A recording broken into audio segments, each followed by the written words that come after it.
could get long video. Good morning. Thank you so much for joining us here this morning at the Collectors Summit. This is a really great time. I think that we've got a great program laid out for you. I'm excited, and I know you are as well, to hear from our panelists here today. I think we're going to learn a lot, and this is all being led by Tim. I want to thank Tim Newton for putting this together. And again, thank you.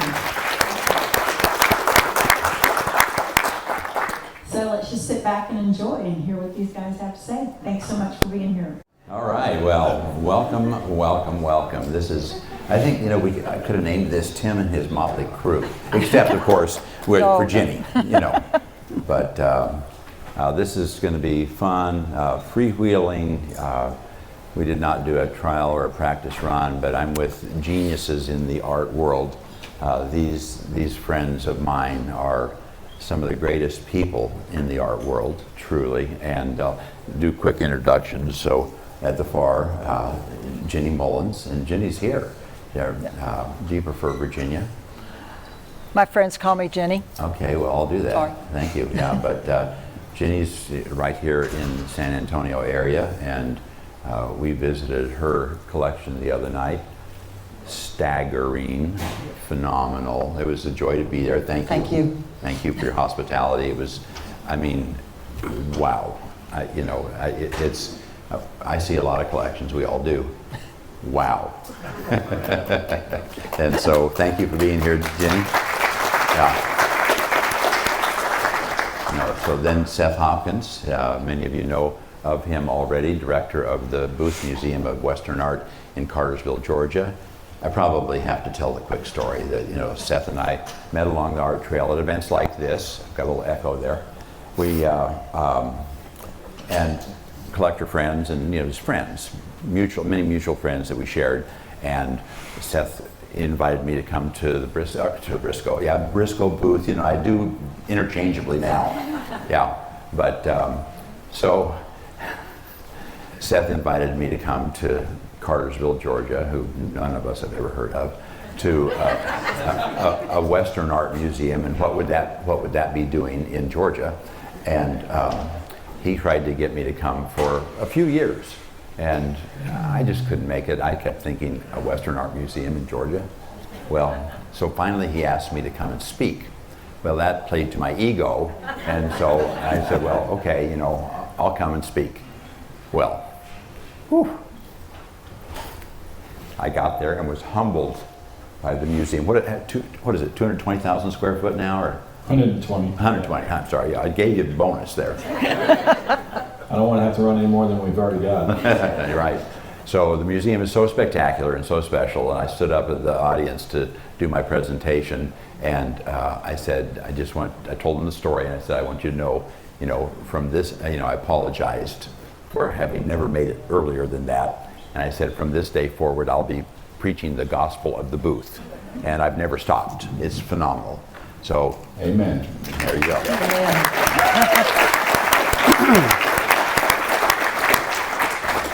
Bill Ray. Bill is the owner of, don't say anything, Bill. Stop. Just stop. Bill is the owner of Clagget Ray Gallery. I don't know, maybe you're owner with Maggie and who, I don't know, but me and Maggie. Yeah, and Bill is one of the consummate art dealers in America, and I can't say that strongly enough. So if you're not familiar with Clagget Ray in Edwards, Colorado, it was previously in Vail, and they moved a little west to Edwards, which is equally lovely. One of the classiest gallery operations you will ever be in or participate in. Experiencing, purchasing, getting advice. How long you been in that business there? 42 years. I thought you were like 45 years old. So I dare say he rises to the term gallerist.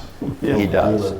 A true gallerist. We started Clagget Ray in '89, but I worked for other galleries for 6 years back and forth, Aspen, Vail. Learned a lot, but I grew up with a father who's an artist, so a little bit was osmosis of seeing the good, the bad, and the ugly. Yeah. Yeah, well, it's so great, it's so impressive. And my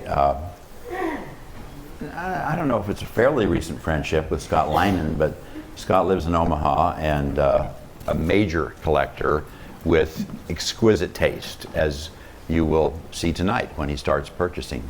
But No pressure. Yeah, I was going to say no. so Ken knows the easy market. Scott and his wife Kim are here, and they have been close friends of ours. They've been with us in our home in Cody, and when you have any time and I'm alone with you, I'll tell you about the magician experience at our house with Scott that we still can't get over what happened that night. But Scott really has an exquisite collection and lives up in Omaha, and I'm grateful for all four of you being on this panel. Thank you. So it's probably the most high-powered panel on art talk that you could assemble. Wow. There you go. I think so. So I'd like each of you to just, that's a little bit about you. Let's just jump right in. And on the collector side of things, I want you to each tell the gathered audience your favorite piece of art in your collection, or maybe two. You can do two, because I know it's impossible to do one. Seth, don't roll your head. I gave you that note 20 minutes ago. Your nose is growing. No, I did. They'll testify. So, But I didn't see it till a little bit ago. that's true. Senator, I can neither confirm nor deny that. So just whoever wants to go first, I know this is very hard, but in the collector world, so we've all got something that's high on our list. I find all the things I covet are in Tim's collection. Because we'll talk at night sometimes, and I tell him that he hasn't figured out that the many wonderful paintings in his collection are actually G clays, because we substituted them when he's been traveling so much, not paying attention to his own collection. I was wondering about the surface on that one. You better look close. So you go first, since you got smart. I mean, it's so hard to say you have a favorite, but one just comes to my mind. We had the good fortune of working with Jim Reynolds for a long time, and we have a huge painting in our living room that's midwinter, kind of mid-afternoon snow scene of the San Juan's Dallas Divide, and storms moving through, but there's sunlight in the foreground, and it just is magical. And Jim, he was either great or he was frustrated. And this painting just, when he was great, he would take a painting to a level where he'd put bits of color in there that were so outrageous, but they just harmonized from a distance. They were so abstract up close. And I look at that painting every day, and it's always different, and it's always wonderful. And people come in the house that don't know anything about art, but they're always drawn to it. And I find it really rewarding that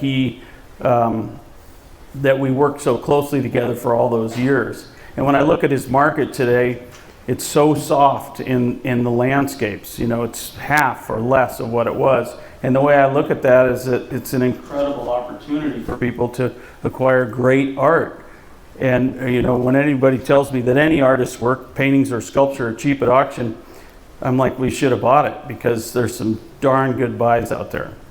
But it's a great one. So that's Jim Reynolds you're talking about. Yeah. So good advice for our collectors here, to just be on high alert so we can all compete with each other at auction. Yeah, I shouldn't have said that. I know. And I shouldn't have called attention to it.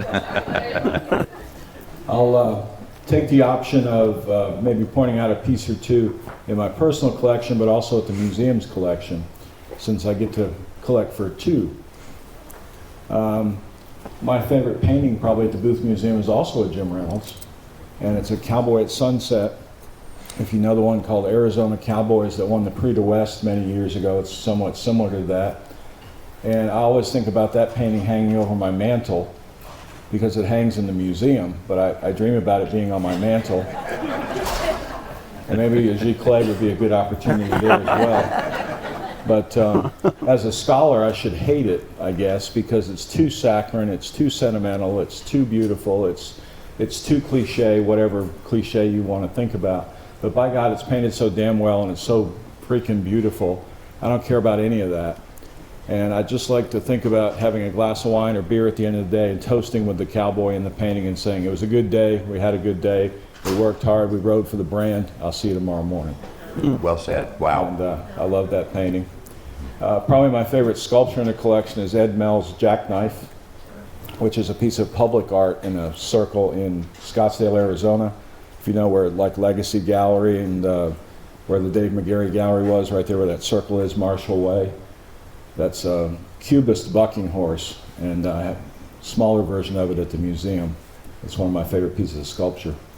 At my house, I have a piece that my lovely wife commissioned for me from a Georgia artist named Amy Watts. And if you've never heard of her before, check her out. She's a cowgirl surrealist. And on her Facebook page, she has a photograph of her sitting backwards on a horse with a mini easel on the rump of the horse with her painting a landscape. Wow. And it's one of the cool pictures out there. But she commissioned a painting that's loosely based on me herding our members. So there's all these there's all these cows and me on a horseback, and I'm herding them past the museum, and we're headed out on another trip. And then my favorite sculpture at home is a piece by Deborah Fellows, who we just honored at our gala a couple of weeks ago. She did a monument for us at the museum called Giving Thanks, and it's called Giving Thanks for the Rain, the Grass, and the Way of Life. And it's loosely based on her dad, who was a champion bucking horse rider in the 50s, later became a rodeo producer. And it's him set up in the middle of the grand entry at the rodeo, praying for the safety of the stock and the cowboys. Not just the cowboys, but the stock as well. And it's him with his head down with a hat on his chest praying. And we were given that as a wedding gift. And they had violated the rules, because the rules were no art for our wedding. We asked that people give money to our Haas Fund, which is as similar as the paddle race here last night that brings school buses to the museum. But they broke the rules and sent it to us, and we're thankful they did. We unpacked it on the dining room table and said we need to find a great place for this. It's never moved in the 10 years we've been married.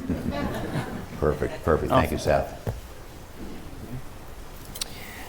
Well, for me, it's hard to say because it depends on what time of day and what day it is. It's, you know, where I'm walking through the house and what I see. But probably the one that pops to my mind first is one of our very first pieces that we got. That was a really good piece. It was a G. Harvey, and it was one of his Confederate pieces that he did. He had done 10, and then people convinced him to do a few more, and so I think this was number 11. It was, probably most of you don't know, G. Harvey lived up in Fredericksburg, just a few miles from here. And we'd always heard of him, but had never actually gotten to see any of his pieces for real. And we were in Trailside in Jackson, wandering through town, and my husband had gone to a medical meeting. And we walked in, and he was having a one-man show, and this piece just kind of leaped into our arms and said, I have to go home with you. Take me home.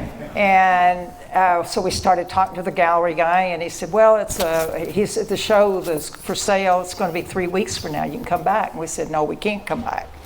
And we have limited time that we can travel. So he said, well, you can put your name in anyway. So we put our name in, and 3 weeks later, I got a telephone call, and they said we'd won it. And after I got up off the floor, I said, well, were there no other names in the box? Because I couldn't imagine having got it. And it was a breathtaking price at that time, especially then. And but it's been a really great piece that we've enjoyed, and I like the way the light changes, whether it's daylight or nighttime, or whether we've got the lights on it or what. It's always a little different piece, and so that's why it's one of my favorites. It's a spectacular piece. I loved seeing it Wednesday night. It just, wow. Me too. I got to sit exactly where I was looking right at it right here while I was eating dinner. And it did change the entire time I was sitting there eating. Spectacular. Yeah. Well, the gentleman that sculpted this piece is sitting off to my right, John Coleman. The first bronze that I ever purchased was 1804, The Newcomers. I love history, and I love history that involves my area of the country, Nebraska, Iowa, South Dakota, North Dakota, the Great Plains. And I could easily see that scene with those Native Americans looking over and watching the keel boat come up the Missouri, and really kind of put yourself into that scene. I also, for good or bad, kind of identify with Big White, the main character. We have similar body types, if I can say that. And so I respected that you put Big White up there with all of his good looks, and just very natural there. But it's a beautiful bronze, and I regularly look at that piece and enjoy it. And then another piece that I love, just because there's such a... Oh, you get two? Well, there's a funny story that surrounds it, so anyway. Kim and I were at the CA show a couple years ago, and Grant Redden had done a really wonderful piece of a bucking horse and a rider on the horse, and everyone had been around it and really admiring it and so forth. But the night before, there was a guy with a cowboy hat down to about right here, moving around the room pretty fast. He had an entourage with him, and I knew he was somebody important. And he passed me once or twice, and I think about the third time he passed me, I figured out that was Taylor Sheridan from Yellowstone. Wow. And so he had been admiring this piece of Grant's and had evidently worked to put his name in a little bit early on it. And we also put our names in on it, Kim and I. And when they did the draw, it came out my name, Taylor Sheridan, and Yeah. our name again. How satisfying is that? Yeah, wow. So the best part of the story is I went up to Grant before the time was up where you had to make a commitment. And I said to Grant, if that's a big feather in your cap to have a piece of yours in Taylor Sheridan's collection, I'll be more than happy to step to the side, because, I want the best for you. Wow. And Grant's answer sold me the piece. He said, what do I care if Taylor Sheridan has my piece in his collection? All I'm going to do with the money is pay bills anyway. To which I said, you're my kind of guy. Yay. I love it. Yeah. Thanks for telling us the The second last thing piece. that I'll say is truly, at night when I get home from a world of dealing with the stock market on a day in, day out basis, and I sit in my easy chair and I look around and I see Z.S. Leinen and Dusty Payne and Brandon Bailey and Chad Popicott and John Coleman and all the people that I collect, that's some of the richest times of my day. Yeah. Wow. That's right. That art does that for all of us. Yeah. It really, living with art. Add friendship on top of that, and it makes it all the better. Yeah. Layers and layers of good. Well said. Thank you. So I wanted, isn't that a nice introduction to get to know these people? Just a little bit of the inside. So, I mean, they're just, you guys are my great friends. Thank you. So I thought it'd be appropriate here to talk, and this is this discussion has taken place a couple of years ago here, but I want to touch on the role of art museums, specifically Western art museums, in the Western art market. Specifically using this event this week as a lead into that, and there are several museums that do shows like that. So, how do you view the role of museums for us collectors? What are the pros and cons of that? Museum shows, maybe not in, I was going to say versus galleries, but not, in that whole discussion as a place for people like us to come and see and buy art. So what's the right, I have a couple thoughts there. One of them just happened in this room. Dusty Payne getting the Purchase Award. You know, when Dusty created that piece of Abe Lincoln and Gutzon Borglum there as they were building Mount Rushmore, I'm certain Dusty knew that wasn't going to be an easy seller, but he created it anyway, and I have a tremendous amount of respect for him for doing that, because he loved the art, he honored the moment, the event, and I was so happy that you know that is going to be purchased for the museum here. So that's one important component of a weekend like this and a show like this. And then the other part is, you know, like last night I was bidding on the Coleman painting. You don't get an opportunity that often to buy John's painting in a venue like that, or a format like that, and so that's a real opportunity as well.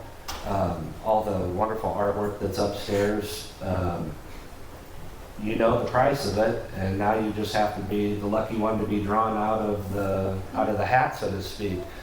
But if it's at auction, it's the biggest dollar wins, right? And so sometimes you don't have that opportunity to maybe be the person in the room that has the most money in your pocket. But when you come to a show like this, you have the opportunity to be lucky enough to be drawn out of the hat, and so you get a chance to compete with everybody in the room for that. Equally. Yeah, equally for that piece of work. So, you know, add on all the extraordinary things that happen at museums and the educational opportunities with the richness that they add into a community. You know, you could go on and on, but that's how I see the Briscoe. That's how I see a weekend like this one. Thank you. Bill, so Bill, you're an art dealer, you're a gallerist. And, You know, I mean, Seth elevated you to gallerist, so that was nice. But Never thought of myself as a gallerist, but so how do they? kind of like it. What's that viewpoint like? You know, I you know, being involved with a lot of different shows over the years, the CA specifically, you know, I always was not a huge fan of awards. Not that the artist didn't deserve it, but you kind of feel like a soccer parent, that they're all worthy of awards, you know, just being in the show is an award. But I've come to realize that, you know, it's not a first place, second place thing. It's just great to be recognized and honored for the effort. Because when I look around this show here, I really think about Tim Lawson years ago, hearing a talk at Prix de West, and he said, you know, when he walks in the Prix de West show and looks at his work hanging there for the first time, all he sees are the challenges and struggles of how it never quite measured up to the idea he originally had in his head. But when he looks at everybody else's work, he sees incredible confidence and conviction in what they created. And so it's fun to come in here and see that. And I think awards are a wonderful affirmation of the path you're on. And, you know, sometimes you get them, sometimes you don't. And I think one of the guys who honestly didn't get as many awards as he maybe should have over the years was Martin Greeley at the CA, because I look at all the commitment and the quality of what he created, and he certainly has been honored beyond belief in other shows, but it just shows you that one organization and the group, the judges change every year, and it just sometimes in the back of my mind you're like, gosh, you know, they're so deserving. But I think it's great. And as far as museum shows go in general, you know, I think it's a wonderful platform. And being the son of a father who's an artist and my sister-in-law is a sculptor, I think it adds greatly to the overall excitement of getting out in the art world. It encourages all of us to be part of it, because, you know, museums typically used to be just hallowed ground. You would go to quietly observe and whatnot. And since these museum shows have really broadened everybody's interest, I think they're a great platform. Yeah, it takes a lot out of the gallery inventory, I guess, overall. But I always feel that it's an ebb and flow, and you know, you don't, like, there'll be years we'll do a lot with Kwang Ho, and then there'll be years we don't do hardly anything. But it's not about, it's more about the ebb and flow of the level of commitment they have. And so I think it's a great thing, you know. It just keeps us all interested.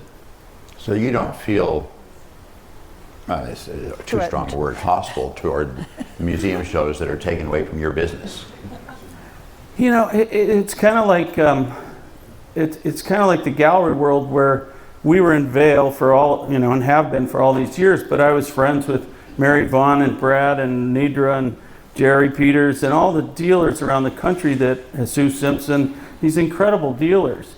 And I don't look at them as opposition or competitors. It's more like, thank God they're doing what they're doing, and you just got to focus on yourself and hope that everybody else is doing well. And you know, it would be easy to feel threatened, but like you collectors, we don't own you. You know, and I'm a collector too, so nobody owns me. So we all get to shop and buy where we want and enjoy the ride. And so I think it all is a great thing, you know, and we buy it because we love it, not, you want to know it's solid as far as the artist is a good quality artist and a good sound, and not investment, but purchase. But the resonant quality of the energy that's put behind it, we get to live with every day, and it changes our life. That's well said. Thank you, Bill. Anything else, Seth? Jenny? Well, I think Bill is being very magnanimous in the position he's taking, because the museums have a tax exempt status, which puts them at an advantage over you to begin with. And We are a church. We know that, but we one-upped you. okay, but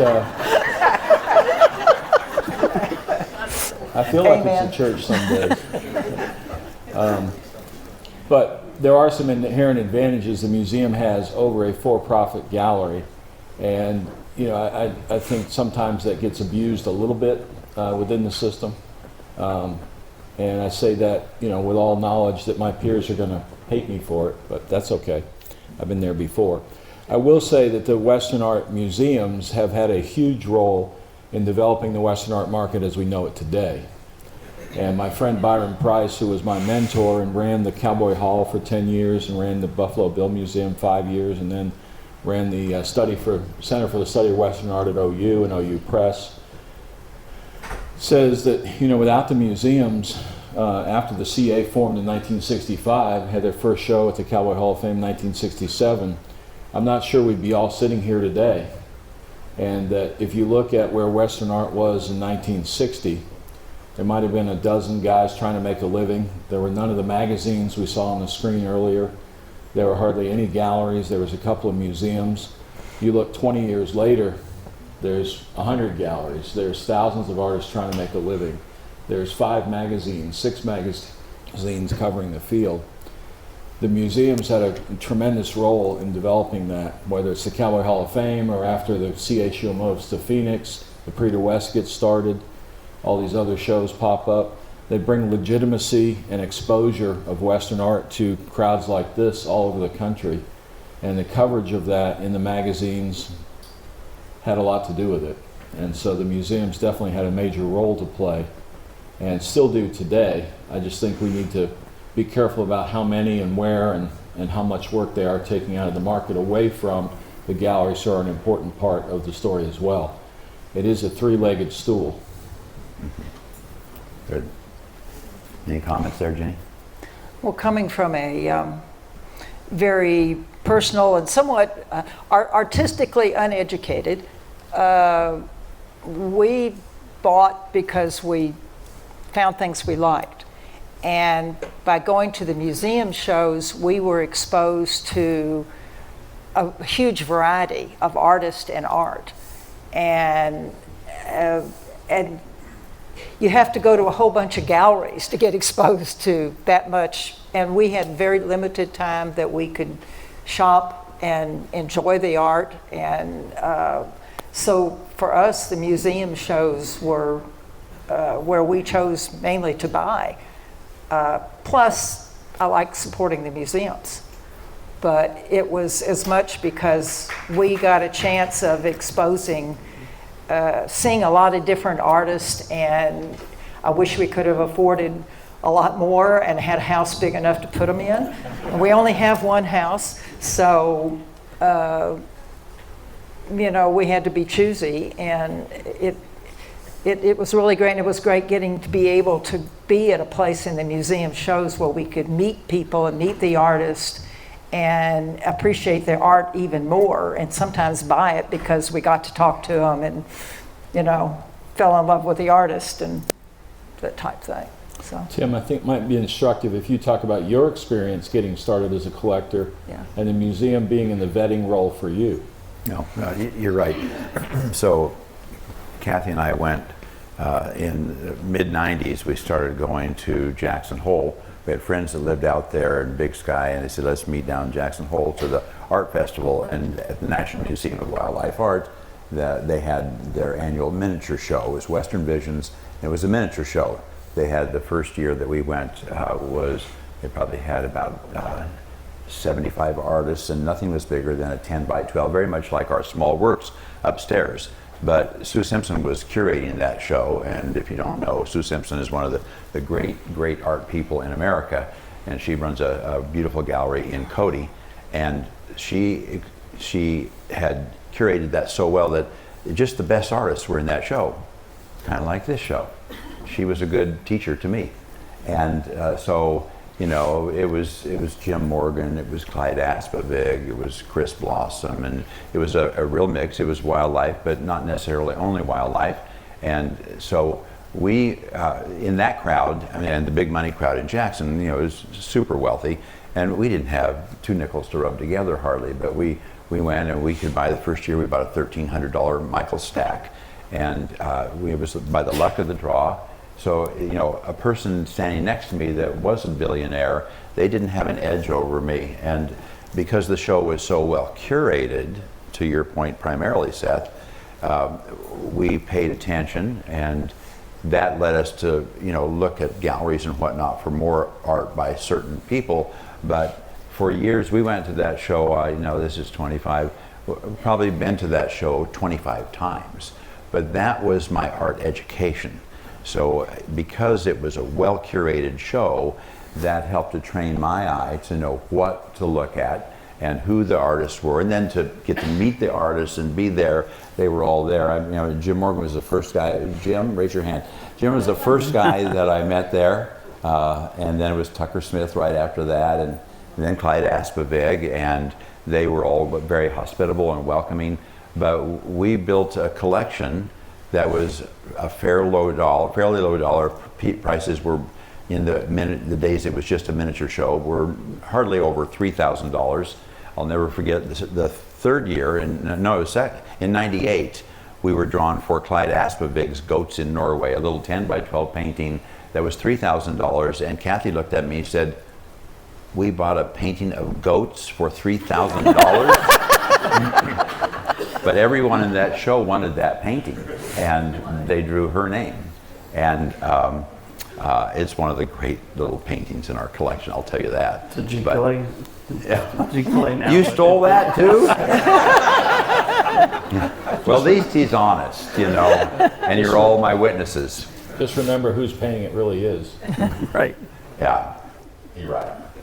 Yeah, she had a chagrin that they drew her name and $3,000. But that just transformed my life, and so I was fortunate as a younger man to start at the top. I didn't even know I was starting at the top. It was just a show, and it was really, really good work. I could see that it was, but because of the curation, and that's a service that the museums do for collectors and people that are not collectors, that are just newbies that are coming in and they fall in love, like we all have, all of us in this room, whether artists or collectors, fall in love with this wonderful art, and that transformed my life. I'm sitting here because of that show.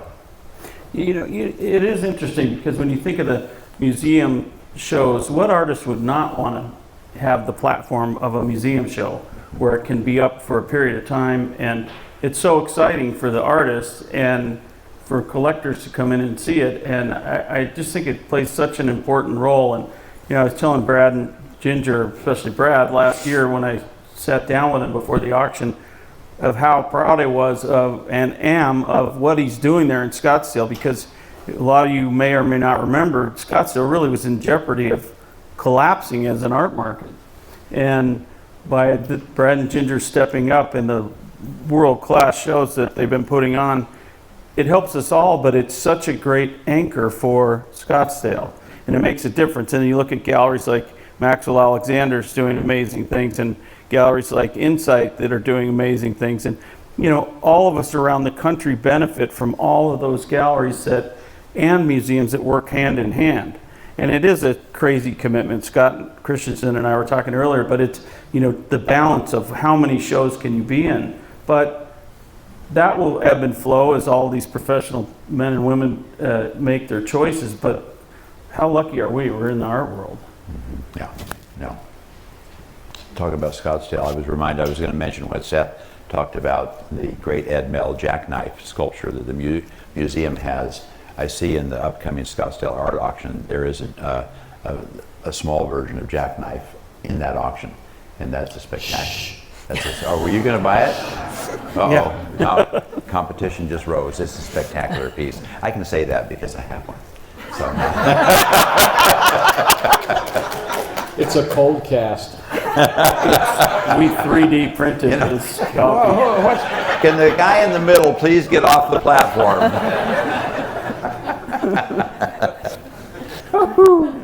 Oh, I didn't know it was going to be this much fun. So here's a cliche question, but it's true. What trends do you see in the Western art world? What are we looking at? Changes that are coming or have come, and where are we at, and where are we going? Go ahead, Bill. You know, it is fun to see kind of the more contemporary edge in the art world. I mean, it always is ebb and flow. Great traditional work is, you know, makes me melt, but I constantly find myself enjoying looking at kind of the new West and the new wildlife world, and you know, I think there's a lot of room for quality in a different direction. You know, I look at, I hope AI does not play a part in this, but I look at the wildlife art world and I think, you know, when you look at Rungus and Kuhn and all the greats that were, and guys like this man right over here, Jim Morgan, I think there's so much room to break into a zone that never has been. Even though you put Rungus and Jim and some great artists as a high mark, I think there's plenty of room to go beyond. And so in many ways in Western art, Thomas Blacktears, you look at some of these, Eric Bowman, they're breaking different ground, and it's exciting. It doesn't mean that more traditional work isn't worthy. It all is worthy, but I think it's really neat to see people pushing. And some of it, yeah, might be more invention out on the crazy edges, but it still kind of comes back to traditional elements, and I like that. I would agree to a certain point, like the piece that won the award this morning, Mr. Haskell's piece, that was a really wonderful moving in the new west direction this morning. But if you go back and you read Southwest art from the mid-'80s, they were predicting that type of work was going to overcome the traditional work in 10 years or 15 years or whatever it was. People like Donna Howell Sickles, who I see out here, Billy Shank, who's in the show, artists like Kim Wiggins and Ed Mell, that they were going to be the new standards, and that, you know, there wouldn't be the traditional as much, because younger collectors are going to go in that direction, new collectors are going to go in that direction. So we're 40-something years later, still hadn't happened. So it's a trend, but how big a trend is it going to be? I also look at the glut of Western art that's going to hit the market in the next 10 years from collectors that are aging out and passing on. And you're already seeing the front edge of that wave that's going to get bigger and bigger here over the next few years. And prices are going down at auction generally for most artists. Lucky artists are able to have a secondary market that they can keep up with and hopefully maintain.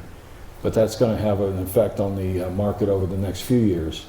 And so we've got to be continually looking for who are the best and propping them up and helping them along the way, helping the new artists coming into the field, And that's our job as collectors, to help try to maintain that and bring new people to the field. Bring them to a show like this, bring them to an auction, bring them to a gallery. I don't care, get them in by hook or by crook, but we need to grow this thing if we want it to continue. Well said, important. Thank you. All right, so what is your best, we've got another 15 minutes or so here, and we'll have time for some questions, but so what is your best single piece of advice for collectors, both beginning and ending? What would you have to say to I mean, for me, it's, you know, when I come into a show like this, I never look at who the artist is. I mean, I know who most of the artists are, but I just look. I don't look at the price. I don't look at anything, but, you know, I just want to get a response of, you know, does it draw me in closer? And so even if you're a beginning collector, trusting yourself a little bit to see what interests you, and then start to learn about it. And if you're a really new collector, you know, buying things that you respond to, but learning enough about it to know, is it typical within that artist's repertoire of work, and then using people that you trust to let you know if it holds up as great art, if you really don't have an eye. But as we all have looked at so many thousands of pieces and constantly do all the time, when I come into the show, I don't want to go find my favorite artist. I want to just look and then go back around and look and then go back around. And I had a call from George Carlson yesterday when I was walking the museum. He didn't know I was down here, and I said, I'm going to find 3 pieces I love. Not that there's only 3 pieces I love in here. There's a plenty more than that. But I said, you know, that's my goal, to just, like, if I could have 3 of anything, what would it be? You know, we play a game sometimes when we're traveling. It's like, if you could have 3 works of art in the world, what would they be? Well, then you got to narrow it down. He said, you know, what are your 3 favorite John Colemans? You know, 3 favorite Jim Morgans? And it makes you think, because you got to really think of what sticks in your mind. So, you know, I think buying what you like, don't buy for investment, buy what you love, knowing that it's a solid artist that has a track record. And if you're buying an artist that's young in their career, that will be worth nothing in the future, but it will be encouraging their profession, enabling them to continue on, and it's a gift to the artist to have patrons that enable them. But when you have a seasoned veteran who's been doing it for decades, then you're paying for the track record, and you're supporting this wonderful, their decades of creating. And so, you know, I don't like to look at it as investing. If you're investing, you're only worried about what it's worth, and you'll never appreciate it just for its intrinsic value. Yeah. So Jenny is a seasoned collector. And I'm sure you probably have people come to your home and are like wowed by what you've got, and they begin to ask, maybe they haven't collected before. What do you say when they say? Pretty much the same thing. Buy what you like, and don't worry about what it's going to be worth in the future. We started off as young people without any money, like you say, didn't have 2 nickels to rub together, and 3 kids. And we bought regional, what I call now regional artists from the area around us that we liked. And we still have a lot of that we moved it as our taste grew and as our knowledge grew a little bit. You know, that kind of went upstairs. And but we still, I don't think we have, we've never let go of any of our art. That's why it gets harder and harder to find new things, places for new things. Yes. Yeah. Scott, you started to say something. Well, you know, the real luxury of a show like this one is you get the opportunity to rub elbows with so many of the artists, get to know them, inquire about their pieces. You know, I was inquiring of John about his Of Heaven and Earth and the symbolism and the painting and so forth. And you get that first-hand account, that first-hand knowledge from the artist. So I think that's a real value here, that you're able to do that. And to me, that just enriches the experience. What they call FOMO, the fear of missing out. So I have POMO, the pain of missing out, because I didn't get that painting of John's last night. But you also learn that the sun's going to come up tomorrow. There's another day. There'll be more artwork produced, and you'll have opportunities for that. And so some of it is you just have to appreciate the ability to see that work before it does go away, before it goes to someone's home, before it's hung somewhere and you don't get an opportunity to see that again. So this is like a traveling museum show in a museum, if you understand what I'm saying. I have some friends that'll go to a lot of the art auctions, not necessarily to purchase. They'll go to the Jackson Hole or the Coeur d'Alene or whatever, because it's like a traveling museum. And some of that work is being uncovered for the first time in many years, and they are getting an opportunity to see it firsthand and really enjoy it before it goes into the next house or home or collection. And so that's part of the value of being here too, is just really experiencing the great art. It isn't necessarily that you always have to go home with it. But yeah, No, I don't agree with that. well, that's why you sent me all the pictures that you sent me in the last week, because you are relying on that lack of self-control. I was feeding him specific things I knew that he would. Yeah, it's so helpful. Kim's really happy. I try my best, Yeah, I should just have my paycheck deposited down here. Maybe you can work that out. I can. Well, you touched on some stuff, it made me think of it.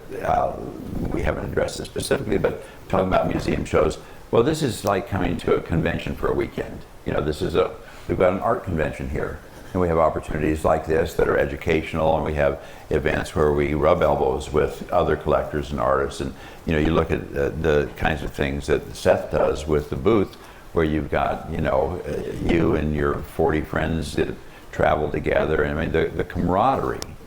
I mean, really, in the end, I always say that the art is my life. I love it. I live with it. They're my earthly treasures, but they are earthly treasures. And what we have here are heavenly relationships that we get to enjoy, because these are the things that never end.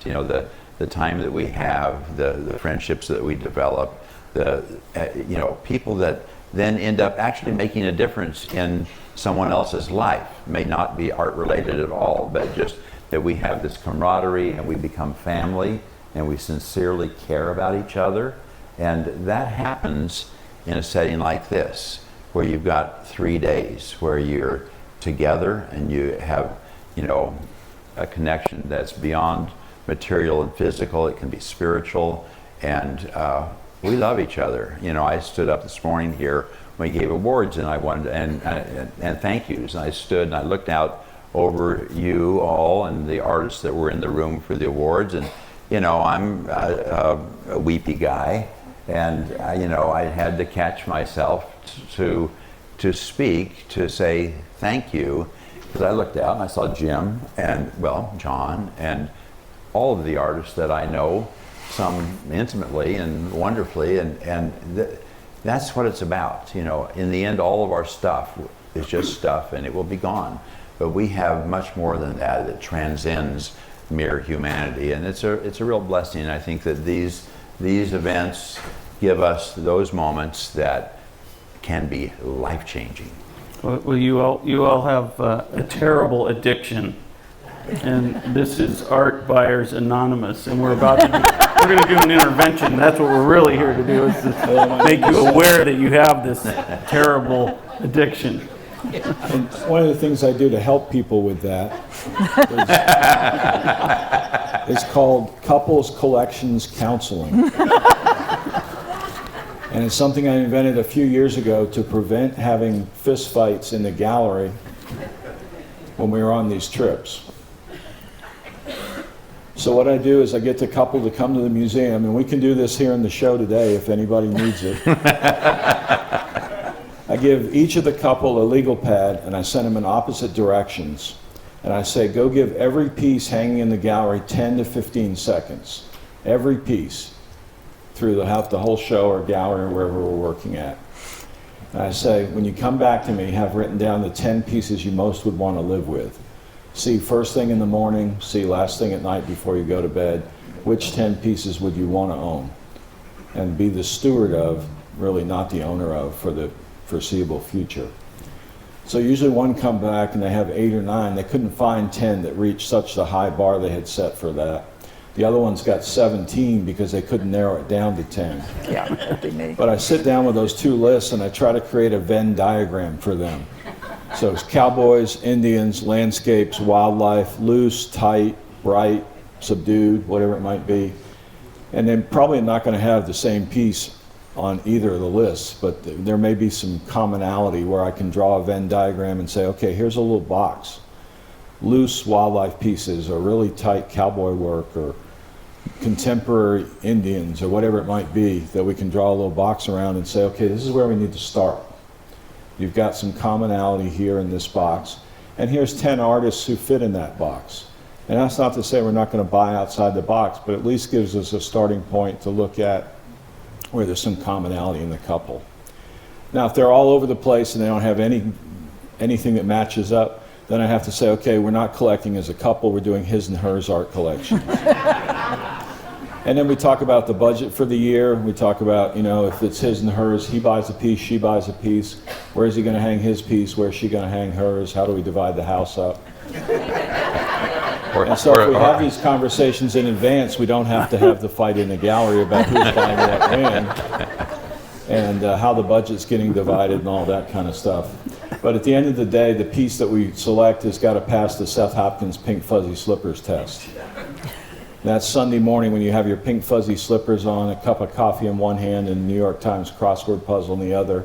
You're padding through your house, and out of the corner of your eye you spy a work of art you get to live with and be the steward of. And a slow, silly grin creeps over your face because you have it and you enjoy it. That's the only reason to buy a piece of art, because it passes the pink fuzzy slippers test. Yeah, but now I can't get that out of my head.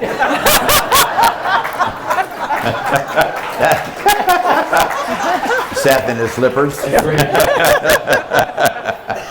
I think I mentioned that 5 years ago, last time I was on this podium, and somebody that night brought me a pair of pink fuzzy slippers.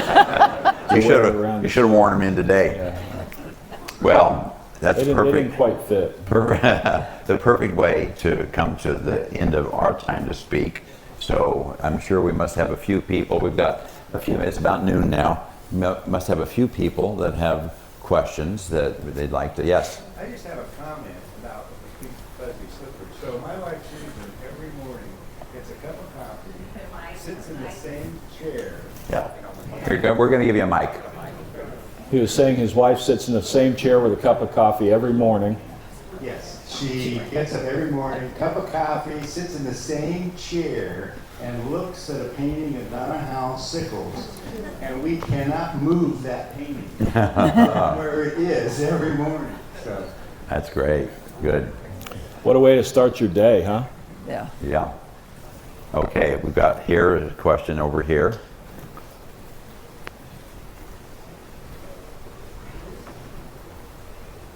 Thank you very much for doing this. And this actually is, I believe, Scott, where you had referred to Pomo. And I started thinking about the value of the people who do not win the live auctions, and the value of it raising the price every time someone else bids, and it makes that other person have to pay more just because of the interest. And that is, in itself, is a huge value. Sure. It hurts because you really want it. But it also, too, I think, is of great significance to the artists, so that they can see that people do care about what they produce. So. That's the ultimate love-hate. So there's a piece hanging in the museum here of Z.S. Liang's The Victory Dance, 1876. I played that role on that piece. I didn't win it at the end of the day, but I was in the game for a long time that day that was being auctioned off. So it's a real treat to come to the museum and actually get a chance to see it in person. I didn't know whether that would ever happen. I was bidding on it sight unseen. And so, yes, we play certain roles sometimes. Sometimes you're the bidder upper, sometimes you're the taker homer. You play these different roles, but they're fun, they're exciting. It's great to be a part of it. And yes, you're right. You're paying homage to the work, to the artist, the subject matter, whatever it might be, but you're right. Yeah, good. I like that. Hopefully you're the taker homer tonight. Yes. Can you speak a little bit about the issue of, from the artist's viewpoint, oftentimes, I'd say more often than not, people who buy our art, we have no idea who they are.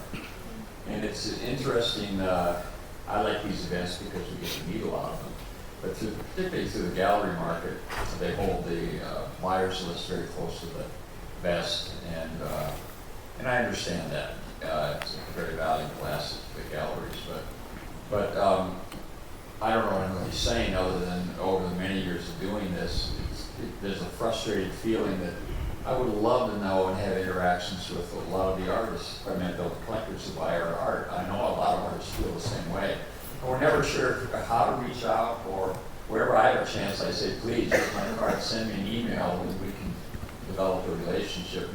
But it's just, I don't know what I'm saying, but just maybe speak to that, what your impressions are as collectors. It's interesting because one of the most successful artists, Western artists for many, many, many years was Gordon Snidow. And Gordon, everybody pretty much knows his work, but he was a superstar back in the day and was winning awards for sculpture and paintings. And I started working with Gordon in like 1987, and when I was working and running a gallery, and he demanded the name and address contact for every buyer from every gallery. And at first it used to bother me. We would provide it to him, but he wasn't a hustler. He wasn't going to go around the gallery.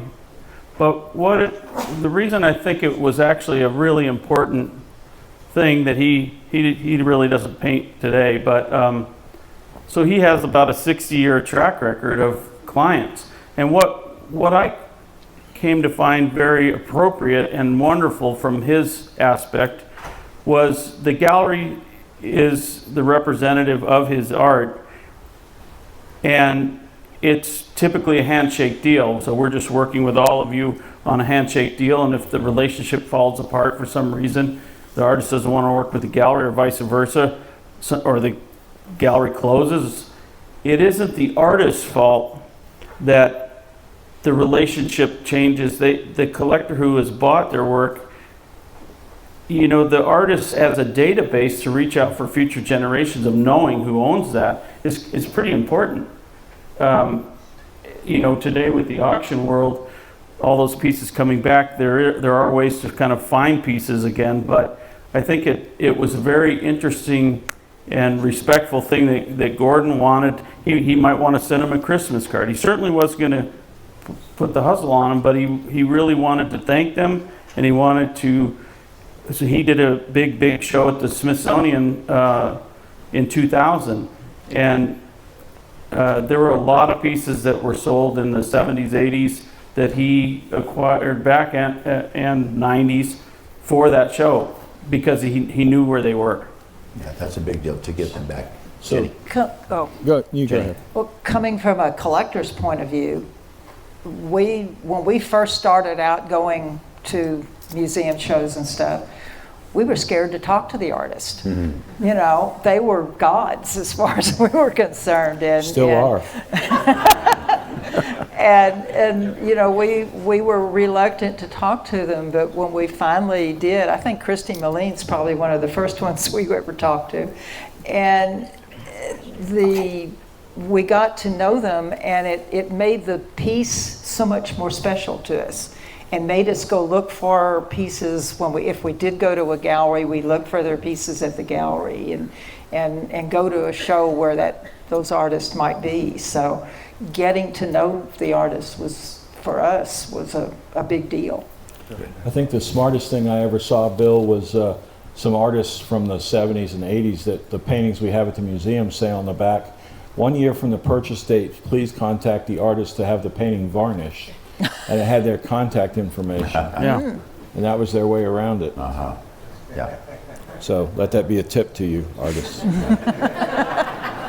I would encourage collectors, if you have the ability to take a picture of the piece in your home or how it sits in relation to other artwork in your home, and share that back with the artist. You know, I've found so many artists are appreciative of that. They want to know where their children have gone on to live. You know, the other thing that they love to see is how you've placed it in the home in relation to, you know, maybe their hero in the art world. You know, if I always love pairing up paintings and bronze work and pottery and so forth, and a lot of these artists that are in the room today, if they see their painting next to a Coleman bronze or something like that, I mean, it puts a bounce in their steps. So they do want to know where their work has gone on to reside and live, and when you share that back with the artist, I think that is you know, a real treat for them to see where the work is. That's terrific. Yeah, something else that I just wanted to say before we finish up today. You know, the Western art world is really amazing. It's amazing how warm the people are, whether they're collectors, whether they're artists, whether they're gallery or museum folks. It's been an extraordinary ride. We haven't been on this that long, Tim and I, but for the time that we have been on it, it's just amazing to me how quickly we've been able to make friends, how deep the friendships have gone, how friendly people are. You know, you're all in each other's camps, cheering each other on, and you don't see that all the time. I'm just perpetually impressed by it. So We're very blessed to live in this world. My kudos, my round of applause, my standing ovation to you for doing that and carrying yourself the way that you carry yourself. And it's really makes our job as collectors, or our role as collectors, very rich and rewarding. Thank you. We are out of time, so I want to thank our esteemed panel. What a great bunch. Give them a round of applause.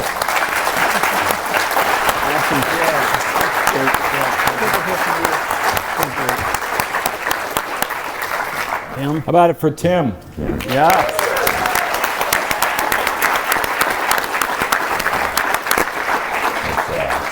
Thank you very much for being here. It's a real blessing. And if I might, for the booth folks, our boat leaves from the back of the Contessa at 1 o'clock. Woohoo! The galleries are open. Keep shopping. Museum closes.